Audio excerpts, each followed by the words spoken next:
Hi drivers, welcome back again to our continuing YouTube series of videos relating to anatomy of a trucking whistleblower lawsuit. We've taken you through the process from what kind of things you're protected from retaliation for, things like refusing to break a DOT regulation or making safety-related complaints. We've taken you through the OSHA process. Now we're really going to come to the part of a lawsuit where the rubber hits the road.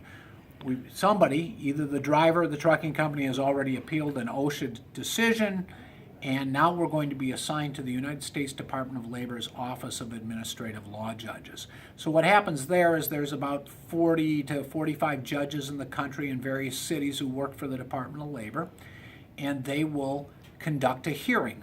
It'll be a trial, but without a jury, and we'll talk more about that later. But the initial process to get your case rolling is somebody's appealed. The judge typically has a conference call with the parties or their attorneys on the line, and he sets a schedule.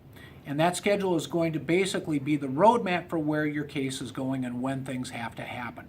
So the judge will set a hearing date. Usually the hearing is going to be near where you drivers reside or near where you were employed. So that hearing is going to be scheduled. It'll be scheduled for a courtroom. The Department of Labor has its own courtrooms in about 8 cities, but typically these judges travel as I do and as you do as truck drivers, and they set a hearing at a city somewhere that is convenient to all the parties, and they typically rent courtroom space from bankruptcy courts or from a state courthouse. I did once do an administrative hearing in a hotel room. But what's going to happen is we're going to have this conference call, a schedule is going to be set, you're going to give input, I'm going to give input, and the judge sets a reasonable schedule for us to do some things such as discovery and to prepare for trial and then to file pre-hearing statements. Discovery will involve asking the other party to provide us documents or us sending to them written questions that they have to answer in writing. Those are called interrogatories. It may involve a deposition or two where witnesses are asked in advance of trial to answer certain questions under oath while the lawyers sit in a conference room and ask them questions. This is all part of the preparation process in bringing a lawsuit. This is where the real legal work comes in.